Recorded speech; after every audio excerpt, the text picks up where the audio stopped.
आप राजा विक्रमादित्य के शौर्य से तो परिचित होंगे। कहा जाता है कि वह देवताओं का अवतार थे। उन्होंने धरती पर मनुष्य रूप में अवतार लिया था। सम्राट विक्रमादित्य का अत्यंत पराक्रमी राजा थे।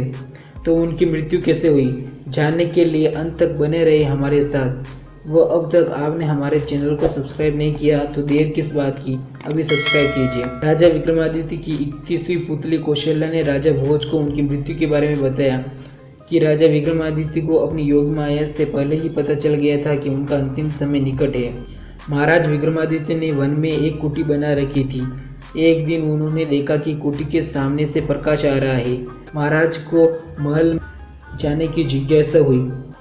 उन्होंने माँ काली द्वारा दिए 2 बेतालों का स्मरण किया। उनके आदेश पर बेताल उन्हें पहाड़ी पर ले गए, बट रास्ते में उन्हें वहाँ कठिनाइयों का सामना करना पड़ा। बेतालों ने कहा, महाराज हम इससे आगे नहीं जा सकते।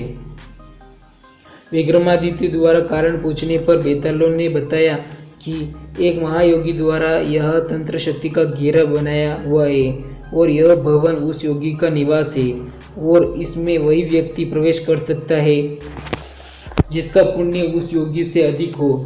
यह सुन महाराज विक्रमादित्य ने अपने कदम महल की तरफ बढ़ा दिए। वह यह जानना चाहते थे कि कौन है यह योगी जिसने इतना पुण्य किया है। जब वह द्वार के अंदर से प्रवेश करने लगे तो अंदर से आवाज आई कि आप कौन है, अपना परिचय दे, अन्यथा अपने तपोबल से मैं तुम्हें भस्म कर दूंगा। महाराज विक्रमादित्य तब तक एक कक्ष में पहुंच गए थे। उन्हें देख एक योगी खड़े हुए। जब महाराज विक्रमादित्य ने बताया कि वे उज्जैन के महाराजा है तो योगी ने कहा कि मैं भाग्यशाली हूँ महाराज, जो आप जैसे तपस्वी राजा के दर्शन हुए। तब योगी ने विक्रमादित्य से कुछ मांगने को कहा। तब विक्रमादित्य ने तमाम सुख सुविधाओं वाला यह महल मांगा। तब योगी ने खुशी खुशी यह महल विक्रमादित्य को सौंप दिया और वो वहाँ से चले गए। काफ़ी चलने के बाद उस योगी को उसके गुरु मिले। तब उसके गुरु ने इस तरह वन में भटकने का कारण पूछा तो योगी ने कहा कि वह महल वे राजा विक्रमादित्य को भेंट कर चुके हैं। तब उसके गुरु हंस पड़े और कहा, इस धरती के सबसे दानवीर योगी को तुम क्या दान करोगे। तब योगी के गुरु ने कहा, आप ब्राह्मण का रूप बनाकर अपना महल फिर से मांग ले लीजिए। तब योगी ने ऐसा ही किया। योगी महल गए। वह राजा विक्रमादित्य से रहने के लिए स्थान प्रदान करने की मांग की। तब राजा विक्रमादित्य ने कुछ कहा, आप अपनी इच्छानुसार रहने का स्थान मांग लीजिए। तब ब्राह्मण ने महल को मांगा। राजा विक्रमादित्य मुस्कुराए।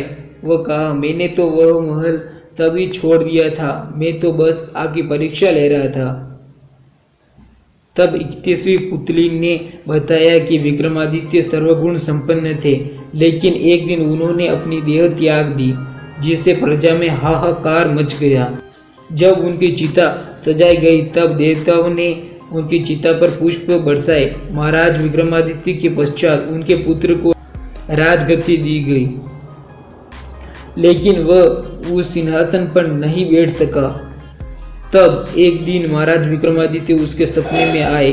वह कहा कि इस सिंहासन पर तुम जब बैठ सकोगे तब तुम्हें देवत्व प्राप्त हो जाएगा और इस सिंहासन पर बैठने के लायक हो जाओगे तो मैं स्वयं तुम्हें अपने सपने में आकर बताऊंगा। लेकिन महाराज विक्रमादित्य उनके सपने में न आए। तब उज्जैन के राजाओं का विक्रमादित्य के बराबर न होने के कारण उस सिंहासन को दफनाने का निर्णय लिया गया तथा मजदूरों को बुलवाकर सिंहासन को जमीन में दफन करा दिया गया और उनके पुत्र खंबावतों में राज करने लगे। ऐसे ही वीडियो के साथ बने रहे। तब तक इन दोनों में से किसी एक वीडियो पर क्लिक कीजिए और एंजॉय कीजिए। Take care.